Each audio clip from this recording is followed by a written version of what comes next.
Bom dia, Lili. Tudo Bom bom? dia, tudo e você?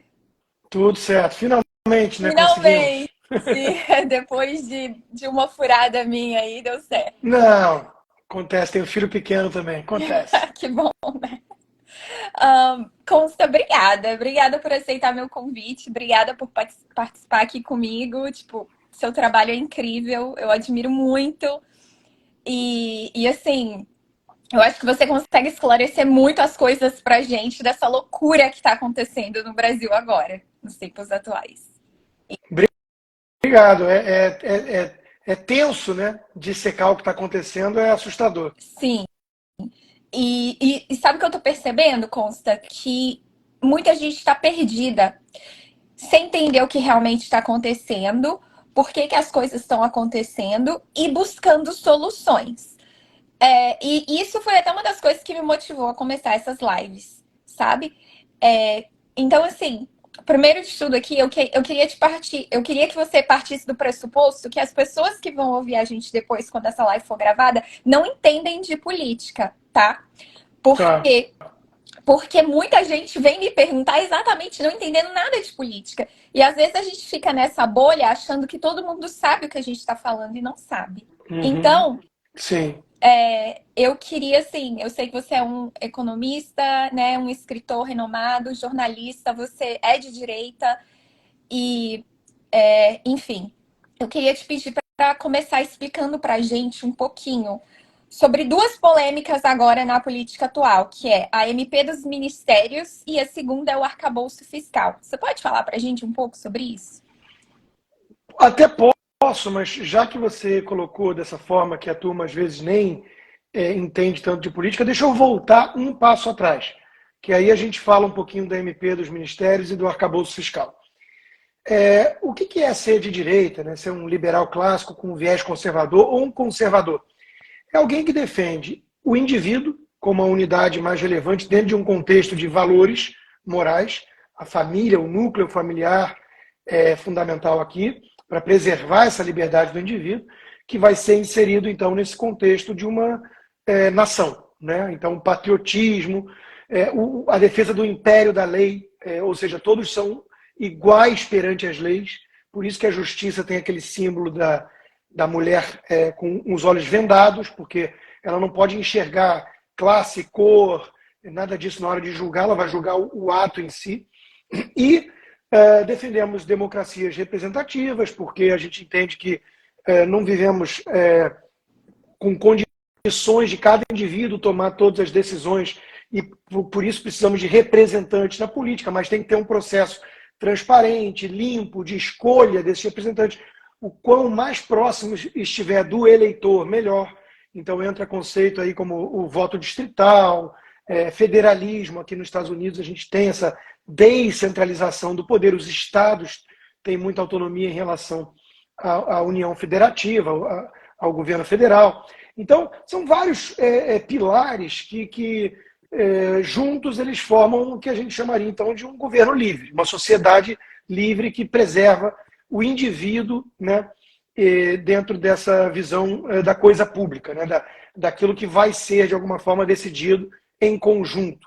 E essa visão vai de encontro, vai contra uma visão mais coletivista, autoritária, onde o indivíduo ele é apenas um peão, né, um instrumento, um meio sacrificável em prol de uma visão do todo, do coletivo, manipulada por quem se diz representante desse todo, desse povo, mas age que nem um caudilho, sem a necessidade de você ter ali esse mecanismo todo a que eu me referia antes. E esses dois modelos, eles estão sempre em choque. Existe um convívio tenso entre eles, Lili, e nós aqui nos Estados Unidos estamos num país que representa o ícone máximo desse modelo mais livre, desse modelo democrático, livre, republicano, federalista, com foco no indivíduo e a defesa desses valores que sustentam essa liberdade individual. E, contraponto a isso, sempre tivemos alternativas terríveis. O comunismo, todos os regimes socialistas, a União Soviética na Guerra Fria e hoje a China, ainda a Rússia e países latino-americanos que flertam cada vez mais com esse modelo esquerdista, né? Onde uma visão pré-definida de justiça social vai ser enfiada goela abaixo do povo. E o PT representa esse modelo, ultrapassado, autoritário e coletivista. O Bolsonaro, com todas as imperfeições, ele defendia um modelo muito mais voltado para o indivíduo, para o patriotismo, para a liberdade econômica e por aí vai. Então, com a chegada do PT de volta ao poder, da forma que aconteceu então, e com esse ativismo judicial todo que a gente está vendo no Brasil, o Brasil está cada vez mais flertando com um modelo chinês. Aliás, isso é público e notório. O Lula elogia o modelo chinês, e o modelo chinês, por sua vez, cada vez mais acena para o próprio PT e para o governo do Brasil hoje. Tem até uma reportagem no Globo hoje muito grande de um colunista que mora na China, foi treinado na China e defende a China, né? E chamando atenção para o sucesso do desenvolvimento econômico, o que é falso. Um outro artigo do Estadão mostra até desemprego recorde de jovem na China e tudo, mas mesmo que fosse um modelo eficiente econômico, que não seria jamais louvável pelo desapreço à democracia, aos direitos humanos, à liberdade individual. Mas o PT não liga a mínima para isso, sempre defendeu Cuba, sempre foi amigo de tiranos, de regimes autoritários ou totalitários, e ele está tentando implementar isso. Então, ele entra em choque com a única resistência que existe hoje, porque a gente tem que ser realista, não tem mais, no poder judiciário não tem mais resistência, eu vou ter que falar descendo, porque eu preciso pagar Chegou? O grooming assim, do meu cabelo. Gente, você quer pausar rapidinho a sua câmera e eu fico aqui com você? Aí eu fico aqui te esperando? Eu consigo. Vocês vão conhecer um pouquinho minha. Eu não queria te descer com cuidado. Não queria. Não, os horários aqui são assim, a gente faz tudo, não tem ninguém aqui para ajudar, não. Eu então te a gente faz tudo, mas é rapidinho. Eu te entendo. É rapidinho. Porra, ai, eu vou pagando aqui e falando. O que acontece? Essa questão do MP dos ministérios, por exemplo. O PT, ele quer governar sozinho. Ele sempre teve uma mentalidade totalitária. No passado, ele usou o mensalão, o petrolão, corrupção, para comprar moeda de troca. Moeda de troca. E governar sozinho. Porque, veja, um país, ainda mais no Brasil, que tem 30 e tantos partidos, um partido que ganha uma eleição, não vou nem entrar no mérito se foi eleição limpa, transparente ou não, mas um partido que ganha, ele não governa sozinho. Então ele precisa ter uma coalizão, ele precisa ter contemporizações, deixar na mesa uma parte da agenda para governar em conjunto com outros partidos e outras parcelas que representam, supostamente de forma legítima, parcelas da sociedade brasileira. Então a tal frente ampla seria isso. Mas o problema é o seguinte, o PT não quer saber de nada disso, ele quer governar sozinho. No passado ele usou corrupção para comprar os partidos que estavam à venda. Agora, o Lira e companhia, eles estão com muito poder nas mãos. Thank you very much. Eles estão com muito poder nas mãos. E o Lula vai ter choque inevitável com essa turma. Ele vai querer governar sozinho e o Lira e o pessoal fisiológico do Congresso, fisiológico, no caso, para quem não sabe, significa o excesso de pragmatismo. Né? Quer grana, quer poder e dane-se valores morais, ideológicos e tudo mais. E essa turma é muito forte no Congresso, muito forte. Então, a MP dos ministérios, ela foi nessa linha. O PT, o que a vitória do PT significa, na minha visão, de forma muito mastigada, para quem é leigo? Para mim, o PT não é um partido político. Ele é uma espécie de quadrilha disfarçada de partido. E ele não tem alianças, ele não tem aliados, como dizem na imprensa. Ele tem comparsas, que é o que normalmente tem uma quadrilha. Então, ele colocou isso de forma até um tanto aberta e atraiu essa frente ampla. Teve um ou outro ali iludido, inocente e útil, falando, não, o Lula vai voltar como Mandela da vida. Não, é balela, né? Quem fez o L, tipo Tucano, de mercado, a turma do Armínio Fraga e companhia, que acreditou nisso. Era isso que eu ia te perguntar. Então, dizer que a aliança com os tucanos não é de verdade uma aliança, e sim... Não é. O PT não quer saber disso. O PT precisa engolir alguns sapos até ele conseguir, porque é a meta dele, e é uma meta ambiciosa, o poder totalitário, transformar o Brasil numa E aí espécie de você acha que Venezuela. quando eles chegarem lá, eles então vão chutar, quebrar essa aliança e... Não tem a menor dúvida, mas o perigo para o PT, e aí entra a questão da MP dos ministérios, o perigo para o PT é que antes dele dominar tudo e aparelhar tudo, né, ele enfrenta uma união instável com um sistema fisiológico podre e carcomido que tem muitos despachantes, muitos representantes no Congresso, na mídia. Então, essa turma também é muito poderosa. Quando a Dilma ia destruindo o Brasil, o projeto do PT afundou de vez o Brasil, o Eduardo Cunha, junto com todo um sistema, eles conseguiram se livrar do PT, fizeram um impeachment. Sim. Hoje, nesse pacotão, está junto lá o Geraldo Alckmin, o próprio Alexandre de Moraes, que vem acumulando muito poder no Supremo. Ele não é um cara aliado ao PT, historicamente. Exato! O Alexandre de Moraes, ele tá com o PSDB. Tudo que ele fez foi pelo PSDB, não foi? Sempre, ele foi candidato pelo PSDB, ele trabalhou no governo do Alckmin em São Paulo. Ele é um cara. Foi ele, né? Foi o Temer que indicou ele, que não era do PSDB, mas era desse MDB fisiológico, que tem esse poder todo que eu estou me referindo. Então, esse embate, ele tá na cara de todo mundo. E não é claro quem vai vencer isso. Pode ser o PT, e aí o Brasil vira Venezuela, lamentável. Pode ser o sistema, e é triste ter que torcer para corruptos e fisiológicos, mas se for o sistema, o Lula, ele em algum momento vai ser expelido do poder. Mas para isso, eles precisam ver a economia piorando. Então, é correto falar que, desculpa te interromper, mas só uma dúvida. É correto dizer que o PSDB, então, tem o apoio dos globalistas, enquanto o PT tem o apoio, além do tráfico, né, do PCC, tem também do PCCH, Mas aí você está dizendo para mim que a live é para leigo e você já está vindo com um tema bastante complexo. Isso aí. Foi uma dúvida minha, porque não, eu estava com aula ontem. Eu vi a foto. Não, então, isso aí é exatamente o resumo da ópera. Hoje existem duas forças disputando o poder, digamos assim, mundial, né? Os globalistas, o que são os globalistas? É uma turma que quer governar uma democracia de gabinete. São pessoas, normalmente, uma elite muito poderosa, muito rica, que se dizem progressistas, liberal, aqui nos Estados Unidos, que não guarda muito mais elo com a visão liberal clássica, né? São pessoas que querem impor de cima para baixo todo um controle, né? Então a pandemia serviu muito para isso, né? Você agora tem que usar 3 máscaras, agora você é obrigado a tomar uma vacina experimental, agora você tem que fazer isso, aquilo, paga 20 flexões aí. Quer dizer, querem controlar mesmo uma nova ordem mundial.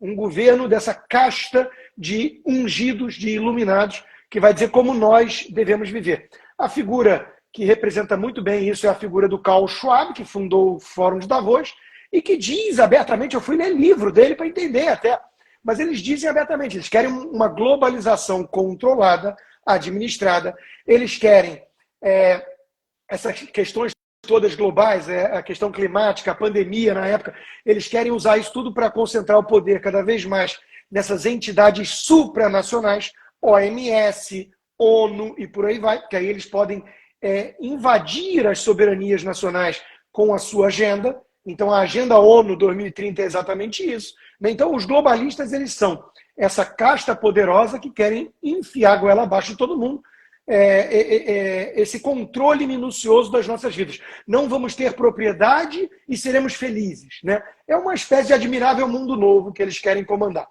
E, por outro lado, existem forças rivais, que são muito poderosas também, que são as forças unidas no tal eixo do mal. Né, o que sobrou da cortina de ferro, a China, a Rússia e os seus satélites, Nicarágua, Venezuela, Cuba, Irã, na sua revolução dos ayatolás lá no Oriente Médio. Então, essa turma toda ela declara guerra a tudo que representa o Ocidente. Só que o próprio Ocidente, que vem sendo atacado de fora, ainda tem a terceira força importante aí, que é o Islã, que busca o califado e tudo mais.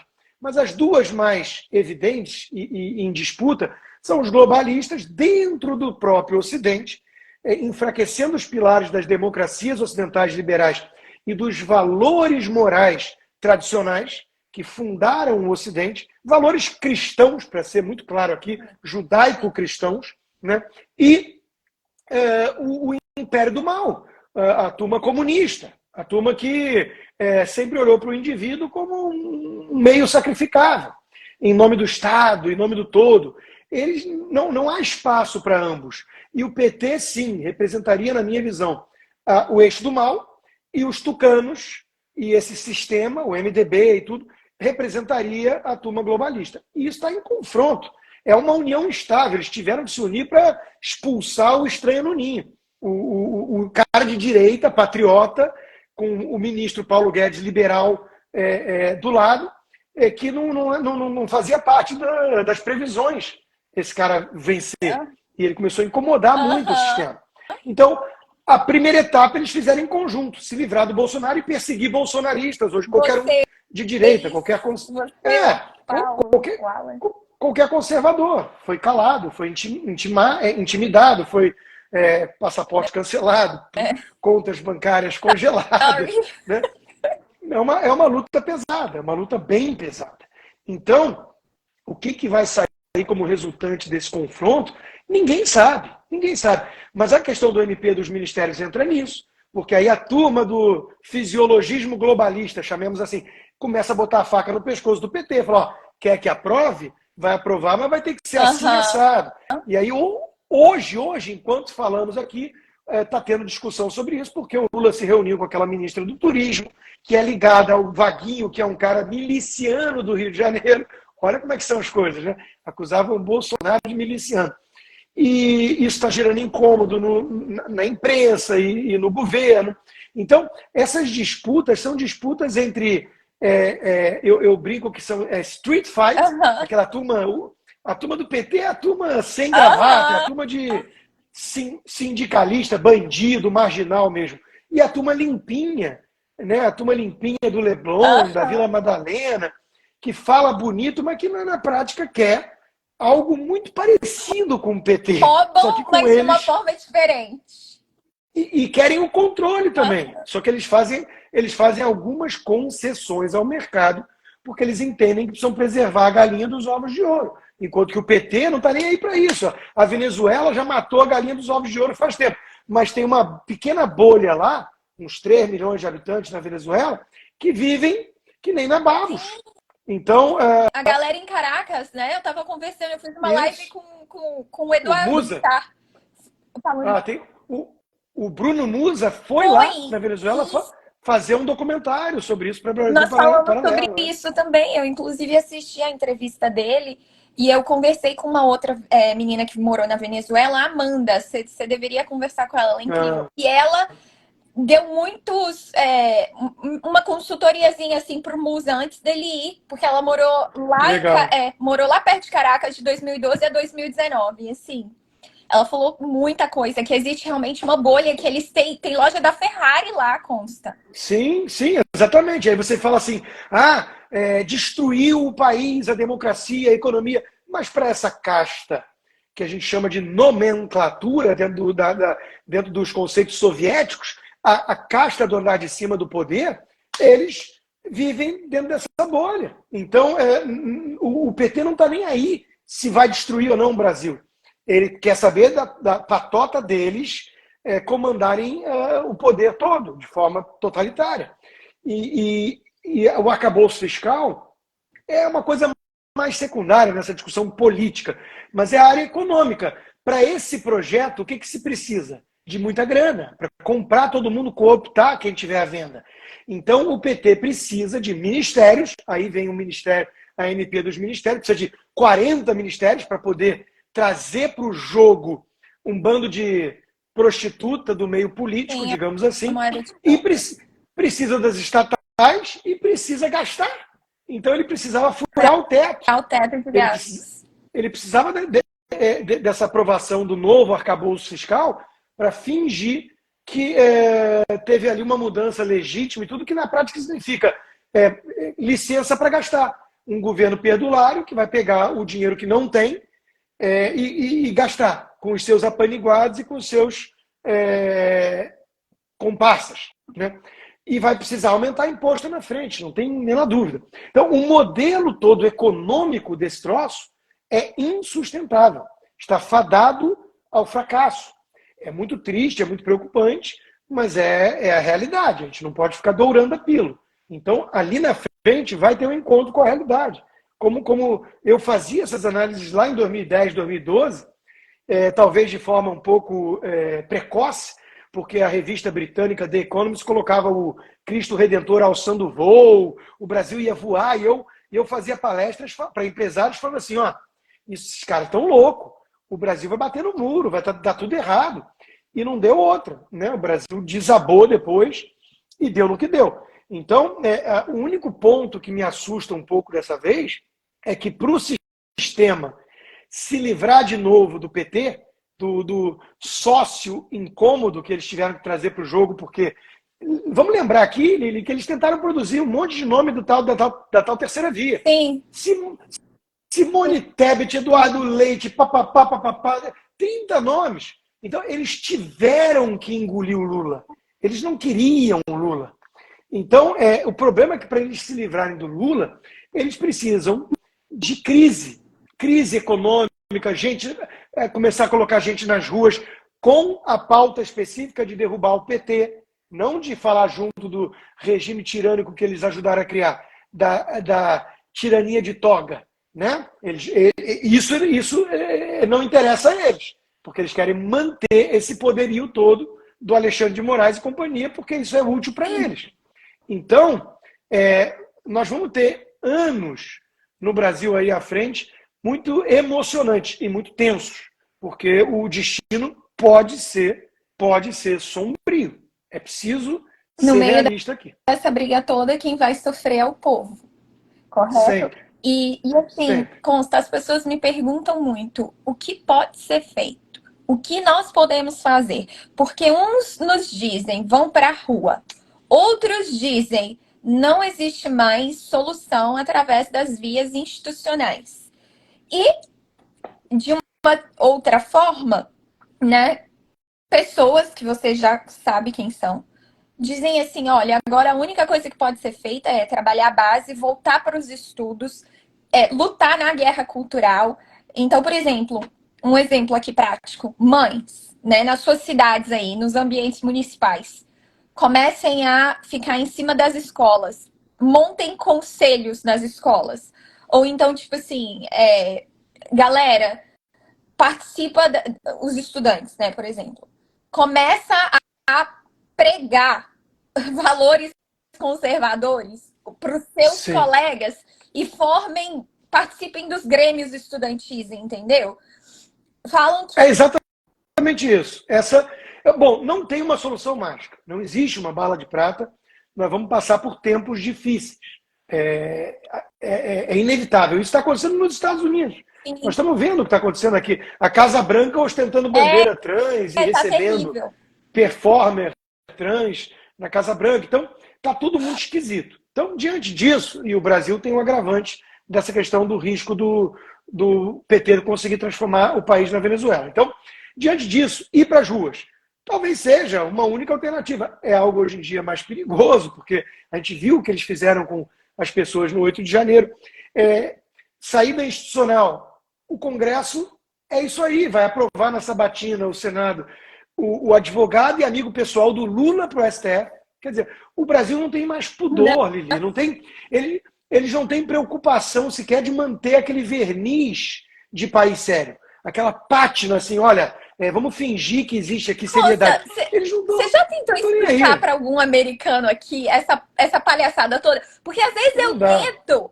Tipo assim, eu tento às vezes explicar para o americano, mas o problema não é a barreira da língua, o problema é que não entra na cabeça deles o nível de loucura tamanha do cara ter sido preso, deles tirarem o cara da cadeia, o cara concorrer, o cara conseguir ganhar, e aí depois todos os outros absurdos que o STF fez, tudo que está sendo aprovado, e agora o advogado do cara vai virar ministro na Suprema Corte. Eu fui tentar explicar isso para um americano outro dia, ele falou assim, that's delusional. Não, se você não deixou de fora a cassação do mandato do Deltan Dallagnol, quer dizer, a perseguição aos caras que comandaram a operação Que mais prendeu bem-sucedida de combate à corrupção, que resgatou para os cofres públicos bilhões e bilhões de reais. Quer dizer, a corrupção foi real. E os caras inverteram a narrativa e estão perseguindo o xerife. É o bandido perseguindo o xerife. O Brasil virou isso. Né? Então, é difícil explicar. E é difícil reagir, porque só ir para as ruas ou pressionar Congresso parece hoje em dia muito pouco. A gente não pode nem dizer o que se faz quando já é uma ditadura. Como é que reage a uma ditadura? Se você falar, dependendo de qual é o ambiente que você fala isso, não, tem que fazer isso ou aquilo, você vai preso, porque eles tentam manter o nome, pelo menos, da democracia, e como eles comandam a caneta toda poderosa do Supremo, é isso, eles dizem que eu incitei invasão golpista do 8 de janeiro. Mentira, nunca fiz, não há crime de opinião para jornalista, não tem nada aí previsto em Código Penal. Eu fui contra, sempre, reproduzir no Brasil o que aconteceu no 6 de janeiro aqui no Capitólio.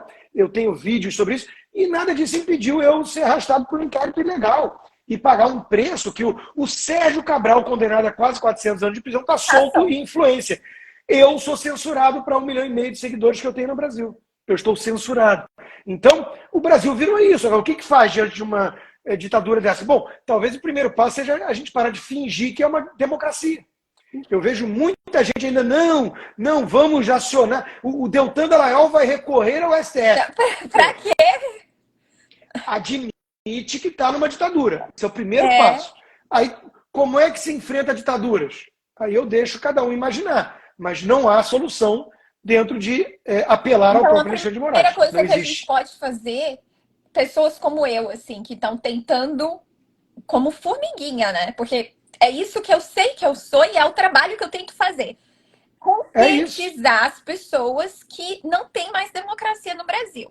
Exato. E a gente, primeiro passo. A gente já começou a viver num regime socialista, correto, Consta? É isso. E aí vem essa segunda etapa que eu acho muito importante você ter mencionado, porque eu estou cada vez mais pensando assim mesmo. Quando o mundo entra numa espécie de era das trevas, digamos assim, você não tem muito o que fazer para reverter isso ou salvar o mundo. Mas você pode, pelo menos, salvar a sua alma e tentar proteger a sua família. Então, é aquela imagem que andou viralizando muito boa do pai com o escudo assim contra o arco-íris e lendo um livro decente, transmitindo valores morais para os filhos. Quer dizer, vamos olhar um pouco para dentro. Já que fora está tudo tão esquisito e insano, vamos tentar manter a sanidade nós mesmos e vamos tentar formar nossas famílias, nossos filhos, dentro desses valores morais, dentro do legado cristão, dentro dessa visão que trouxe o Ocidente até aqui, como a melhor civilização que temos, aquela que mais preserva as liberdades do indivíduo e por aí vai. É o esforço de cada um nesse momento. Você deu ótimos exemplos. Ser mais ativo em relação à escola do filho, porque a doutrinação nas escolas está total. Eu estou lendo esse livro, Parents of the World Unite.